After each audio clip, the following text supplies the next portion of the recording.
पुनाना तहसील के नायब तहसीलदार पर रिश्वत लेने के आरोप अनिश्चितकालीन धरना शुरू। जिले के पुनाना तहसील के नायब तहसीलदार पर रजिस्ट्री करने की एवज में रिश्वत लेने का आरोप लगाया गया है, जिसको लेकर पुरानी तहसील पर वकील व टाइपिस्टों का पिछला 2 दिन से धरना प्रदर्शन चल रहा है। आरोप है कि नायब तहसीलदार नरेंद्र सिंह बिना पैसे लिए एक भी रजिस्ट्री नहीं करते।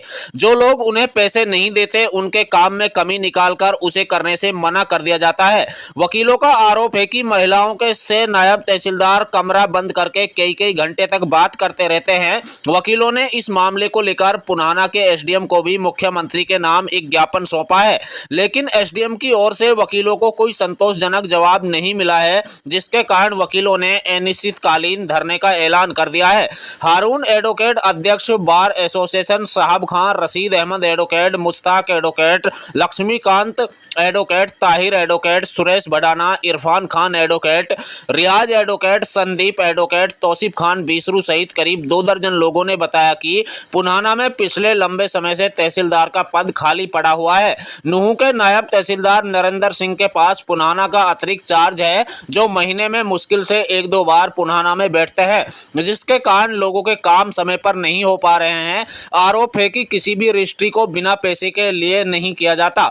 लोगों को पैसा लेकर अपने निवास पर नूहू बुलाया जाता है। इसके अलावा लोगों के साथ अभद्र भाषा का प्रयोग किया जाता है। धरने पर बैठे वकीलों ने कहा कि जब तक नायब तहसीलदार को यहां से बदला नहीं जाएगा तब तक उनका धरना प्रदर्शन जारी रहेगा। वहीं कुछ वकीलों का यह भी कहना है कि यदि जिला प्रशासन द्वारा इस मामले की ओर ध्यान नहीं दिया गया तो जल्द ही वे मुख्यमंत्री से इस मामले को लेकर मुलाकात करेंगे। जब इस बारे में नायब तहसीलदार सुरेंद्र सिंह से बात करनी चाहिए तो कई बार उन्होंने फोन नहीं उठाया।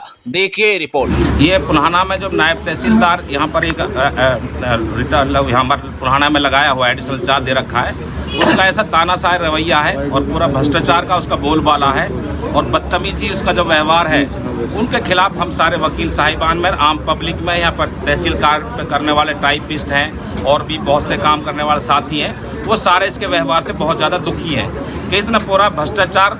हमारी भी तकरीबन 30-25 साल की यहाँ पर प्रैक्टिस होगी तहसील कार्यालय पर करते हुए, इतना भ्रष्ट अधिकारी हमने कभी अपनी ज़िंदगी में नहीं देखा।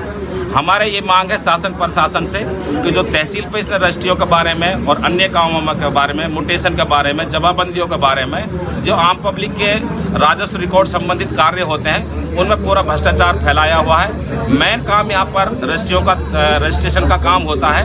उन रजिस्ट्रियों पर बगैर रिश्वत ले किसी का भी कोई काम नहीं करता और रजिस्ट्रियों को एक महीना अपने घर पर रेजिडेंस पर नूहू में ले जाकर रखता है और वहाँ पर मोटी डील कर जब पब्लिक से पैसा लेता है, पब्लिक से पैसा लेने के बाद जब डीडो को देता है 1-1.5 महीना तक लोगों को परेशान करता है। दूसरा उसका जो व्यवहार है यहाँ पर बदतमीजी करने का, कभी किसी आदमी से सीधे मुंह बात नहीं करता, हर वकील से, हर आम नागरिक से, और ख़ास तौर से एक जो हमने और चीज़ नोट करी है यहाँ पर कि जो नौजवान लेडीज़ आती है 2% स्टाम्प की छूट की वजह से गवर्नमेंट ने छूट दी हुई है, तो जो नौजवान औरतें आती हैं उनसे अलग से व्यवहार, अलग से बात करता है। बंद कमरे में सारे वकीलों को, सारे लोगों को, सारे स्टाफ को निकाल देता है और अलग बैठकर उनसे बात करता है। जब हम उन क्लाइंट हमें बताते हैं वो बातें, उनकी बहुत ही शर्मनाक इसकी हरकतें होती हैं। उन चीज़ों से हमारे इलाके में पूरा रोष और दुखी है। इसके ऐसे तहसीलदार को हम कभी भी बर्दाश्त नहीं कर सकते। ये पूरे सरकार की जो नीतियाँ हैं भ्रष्टाचार मुक्त प्रशासन का चलाने का, उसको भी पूरा पलीता लगा रहा है। और जहाँ बेटी पढ़ाओ बेटी बचाओ का ये अभियान भी सरकार का चल रहा है, तो जहाँ पर एक अधिकारी, इतने बड़े प्रशासनिक अधिकारी अगर किसी औरत के साथ बदतमीजी करे या दुर्व्यवहार करे तो इससे बड़ी शर्मनाक हरकत हमारे लिए कोई हो नहीं सकती। हम एक समाज का एक ऐसा अंग होता है वकील को जो हर तरीक़ा से दोनों तरफ से जिम्मेदारी निभाता, प्रशासन से काम करता है और आम पब्लिक की कड़ी के बीच में काम करता रहता है। तो ऐसे अधिकारी को हम बर्दाश्त नहीं कर सकते। ये हमारे इलाके पे कलंक और हमें शर्मनाक हरकत है इसको तुरंत यहाँ से हटाया जाए। और तीसरी बात हमारी ये है कि ये यहाँ पर हफ्ते में 1-2 दिन आता है, 1-2 दिन आता है, इतना तानाशाह रवैया अपनाता है कि वहाँ पर इतनी भीड़ होती है, लोगों को धक्के मार कर बदतमीजी कर बाहर निकालता रहता है और जो इसकी फिर गलत हरकत है उनको अपने अंजाम देता रहता है। तो हमारी सरकार प्रशासन से ये मांग है कि यहाँ पर परमानेंट तहसीलदार को लगाया जाए और ऐसे ईमानदार अफसर लगाए जाए जो सरकार की नीतियों को फॉलो कर सके और जनता की आवाम भलाई का काम कर सके। कब से धरना चल रहा है, कब तक चलेगा? हमारा कल से धरना चल रहा है और जब तक ये शासन प्रशासन हमारी मांगों को नहीं मानेगा, ऐसे भ्रष्टाधिकारी को नहीं हटाएंगे, तब तक हम अनिश्चितकालीन धरना पर रहेंगे और ये चलता रहेगा। हमारे इस तहसील में जब से ये एडिशनल 4 पर नरेंद्र भारद्वाज जी तहसीलदार नियुक्त हुए हैं, ये हफ्ते में 2 दिन आए। 2 दिन आने के बावजूद भी ये किसी का काम टाइम पे समय पे नहीं करते। जैसे ही हम पार्टी को लेके वहाँ जाते हैं, हम खुद ही पेश करते हैं पार्टी को, आईडी सभी चीज़ लगाते हैं, लेकिन ये क्या करता है कि सभी को बाहर निकाल देता है। निकालने के बाद में लेडीज़ है उससे अलग में बात करते हैं।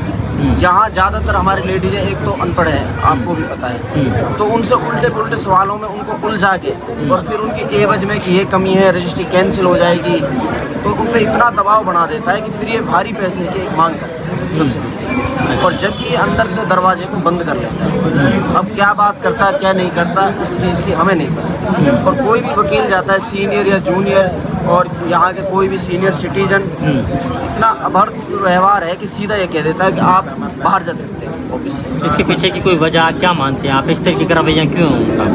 इसका पता नहीं, कोई क्या है कि पिछले 6 महीने से ये रवैया है इसका, और इसको कई बार हमने समझाया भी कि आप एक जिम्मेदार हो और बहुत बड़े ओहदे पे हो आप, और उसका आप गलत इस्तेमाल मत करिए, क्योंकि आपकी वजह से बहुत परेशानियाँ होती हैं।